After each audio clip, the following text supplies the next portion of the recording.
Assalamualaikum warahmatullahi wabarakatuh.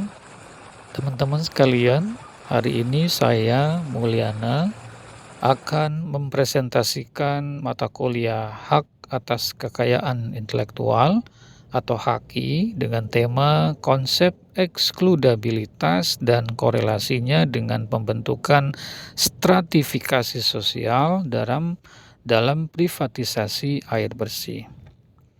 Sebagaimana yang sama-sama kita maklumi bahwa air adalah sumber kehidupan manusia. Tuhan menyediakan air untuk manusia secara cuma-cuma alias gratis. Tapi pernahkah kita bayangkan bahwa suatu saat air akan sulit untuk kita dapatkan dan untuk mendapatkannya pun itu harus mengeluarkan sejumlah uang. Teman-teman sekalian, bahwa dalam konsep dasar ekonomi, kita mengenal istilah rivalitas dan eksklusivilitas. Di mana rivalitas adalah ketika konsumsi suatu barang oleh satu individu akan mengurangi ketersediaannya bagi individu yang lain. Sementara eksklusivilitas adalah kemampuan untuk mencegah orang lain mengakses atau mempergunakan barang tanpa izin. Teman-teman sekalian, prinsip eksklusivilitas merupakan salah satu konsep dalam ekonomi yang mendasarkan ruang lingkupnya pada dimensi kemampuan seseorang untuk mengecualikan atau melarang orang lain dari pemanfaatan, penggunaan, atau konsumsi suatu barang atau jasa. Barang atau jasa yang bersifat eksklusibel berarti hanya mereka yang membayar atau memenuhi syarat tertentu yang bisa mengakses atau menikmati barang tersebut. HKI memperkenalkan eksklusivilitas pada barang non-rival dengan memberikan hak eksklusif kepada penciptanya, memberikan insentif ekonomi bagi inovasi dan kreativitas, memungkinkan pencipta mendapatkan keuntungan finansial. Lalu muncul istilah privatisasi air oleh pihak swasta. Kondisi ini menurut kami mempercepat prinsip eksklusivilitas air itu sendiri, di mana nanti air yang sejatinya bisa kita nikmati secara gratis akan berubah menjadi tidak gratis lagi. Pertanyaannya adalah, apakah privatisasi air oleh pihak swasta itu melanggar HAM? Mari kita dalami substansinya. Undang-Undang Nomor 39 Tahun 1999 tentang Hak Asasi Manusia Pasal 9 Ayat 3 menyatakan bahwa setiap orang berhak atas lingkungan hidup yang baik dan sehat. Senada dengan itu, Kovenan Internasional tentang Hak-Hak Ekonomi, Sosial, dan Budaya memang tidak menyebutkan hak atas air dalam deretan pasal-pasalnya. Namun Majelis Umum Perserikatan Bangsa-Bangsa atau PBB turut menyepakati hak air sebagai HAM melalui resolusi nomor 64/292 yang bertajuk The Human Right to Water and Sanitation yang bertanggal 28 Juli 2010. Apa itu privatisasi? Privatisasi adalah proses pengalihan kepemilikan perusahaan atau bangunan properti dari milik umum menjadi milik pribadi atau swasta. Privatisasi juga dikenal dengan istilah denasionalisasi, swastanisasi, atau penswastaan.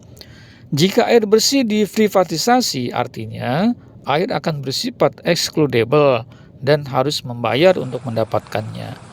Lalu bagaimana dengan masyarakat yang tidak mampu?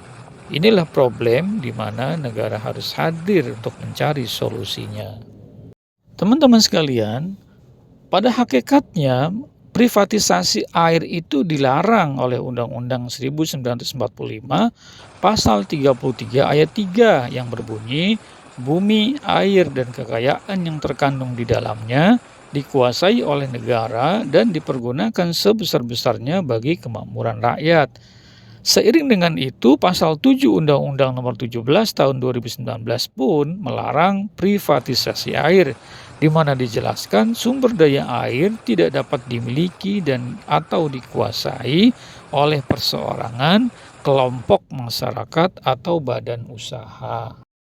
Teman-teman sekalian, kalau dilihat pada sisi lain, terjadinya perubahan iklim yang begitu tajam, masifnya pembangunan industri di mana-mana, disrupsi teknologi dan globalisasi juga tidak dapat terhindari, menyebabkan lingkungan dan ekosistem terkontaminasi, termasuk di dalamnya adalah menurunnya kualitas air. Di saat lingkungan tercemar, air bersih sulit didapatkan, sementara kesehatan masyarakat harus tetap dijaga, maka penggunaan teknologi canggih menjadi alternatif yang tidak dapat dihindari dan harus dilindungi eksklusivitasnya, dan itu merupakan hak atas kekayaan intelektual. Pertanyaannya adalah, apakah privatisasi air akan membentuk stratifikasi sosial di masyarakat? Disinilah masalah fundamentalnya. Karenanya, hukum harus ditegakkan dan berkeadilan, memberi kepastian dan kemanfaatan untuk seluruh masyarakat tanpa kecuali. Teman-teman sekalian, privatisasi air bersih menyebabkan air bersifat ekskludebel dan berpotensi membentuk stratifikasi sosial yang signifikan di masyarakat. Fenomena ini berpotensi melahirkan pertentangan antara inovasi filterisasi air dengan hak asasi manusia akan air dan munculnya stratifikasi sosial. Tentu saja, stratifikasi sosial dalam masyarakat tidak dapat dihindari. Disparitas aksesibilitas masyarakat atas air bisa memicu perbedaan dalam pemenuhan air bersih yang merupakan kebutuhan vital masyarakat. Kondisi ini tentu bertentangan dengan Undang-Undang Nomor 39 Tahun 1999 tentang Hak Asasi Manusia, Pasal 9 ayat 3 yang menyatakan bahwa setiap orang berhak atas lingkungan hidup yang baik dan sehat. Teman-teman sekalian yang saya hormati, dari hal tersebut di atas dapatlah kita ambil kesimpulan yang pertama, setiap hak atas kekayaan intelektual harus dilindungi oleh konstitusi dengan pengaturan yang proporsional dalam implementasinya.